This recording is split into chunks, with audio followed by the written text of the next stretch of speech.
दोस्तों आज हम एक बिहार के राजनीति को नई दिशा और दशा देने वाले नेता के बारे में बात करने वाले हैं, जिनकी चुनावी करियर की शुरुआत तो एक हार से हुई, लेकिन आज उन्होंने एक ऐसा रिकॉर्ड बना दिया है, ना कभी ये बिहार में रिकॉर्ड बना था और ना ही ये रिकॉर्ड भविष्य में बनने वाला है। नमस्कार दोस्तों, मैं आदित्य कुमार और आज हम बात करने वाले हैं बिहार में 10वीं बार मुख्यमंत्री पद की शपथ लेने वाले नीतीश कुमार के चुनावी करियर के बारे में। चलिए उनकी चुनावी करियर की शुरुआत उनके जन्म से करते हैं।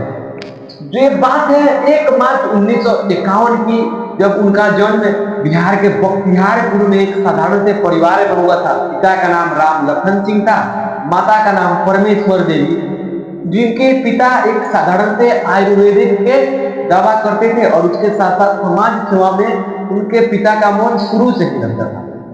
उनके शिक्षा के बारे में नीतीश कुमार की बात करें, उन्होंने प्रारंभिक शिक्षा अपने गांव से ही की। उसके बाद उन्होंने इंजीनियरिंग की डिग्री इलेक्ट्रीशियन विभाग में ली, पटना इंजीनियरिंग कॉलेज। उसके बाद से कहा जाता है ना, हमारा मन अगर किसी और जगह रहता है और दूसरा काम करते हैं, काम में हम ढेर दिन तक अर्थात ज्यादा दिन तक नहीं टिक पाते हैं। कुछ वैसा ही हाल हमारे नीतीश बाबू का ही हुआ।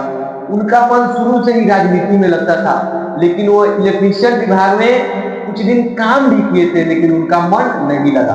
उसके बाद 1977 में जयप्रकाश नारायण के द्वारा जो आंदोलन बिहार में जन आंदोलन चलाया जा रहा था, जो सरकार द्वारा, जो कांग्रेस सरकार बहुत दिनों तक थी और परिवारवाद की राजनीति कर रही थी और भारत में कोई कार्य नहीं कर रही थी, इस योजना में बहुत सक्रिय रूप से हमारे बिहार के सुशासन बाबू, जिन्हें मुन्ना भी प्यार से करते हैं, नीतीश बाबू जुड़ गए।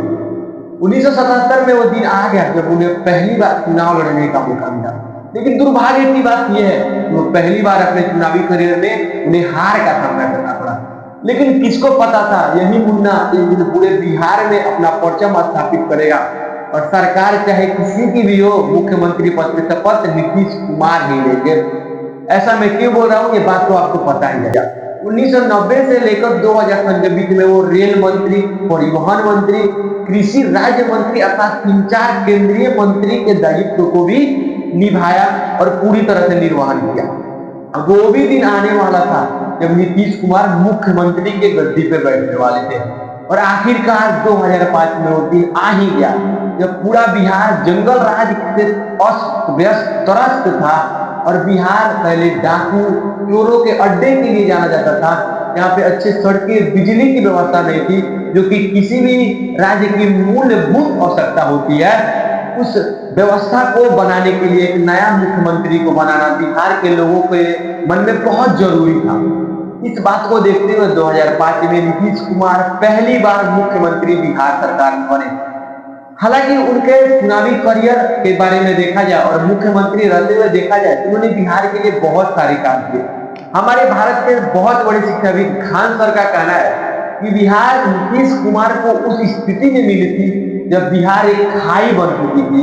नीतीश कुमार ने उस खाई को भरने का काम किया। ऐसा उन्होंने क्यों कहा? क्योंकि बिहार में पहले उचित सड़कें, बिजली, कुछ चीजों की भी व्यवस्था नहीं थी, यहाँ तक उचित कानून व्यवस्था भी नहीं थी। शाम को 4 बजे के बाद लोग डर के मारे अपने घर से बाहर नहीं निकलते थे। इन 3 चीजों को नीतीश कुमार ने बिहार के जड़ से समाप्त कर दिया और उत्तम बिजली, उत्तम सड़क और उत्तम शिक्षा की व्यवस्था के लिए बहुत सारे न जाने कितने लाभकारी योजनाओं को भी चलाए। और एक और योजना है उनकी, पहले बिहार में लोग अपने बच्चों को पढ़ने के लिए नहीं देते थे, लेकिन नीतीश कुमार की सरकार में कुछ लाभ देने का लालच परिवार वालों को दिया गया, तब से बच्चियां पढ़ने आने लगी।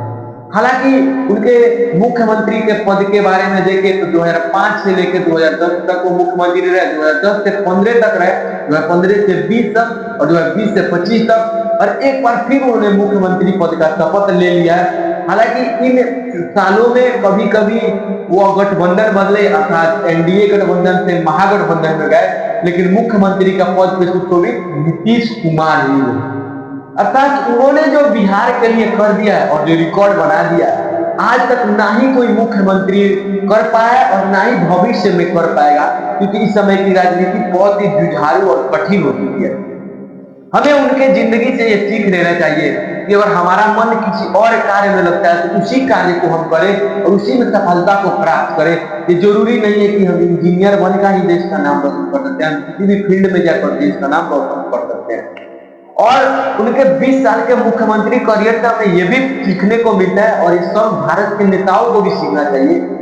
5 साल अगर कोई नेता किसी पद पे रह जाता है तो ना जाने उनके ऊपर कितना भ्रष्टाचार का आरोप होता है, लेकिन वो पक्ष विपक्ष दोनों में गए, मुख्यमंत्री तक बने रहे, लेकिन आज तक भ्रष्टाचार का आरोप कोई भी नीतीश कुमार पर साबित नहीं कर पाया।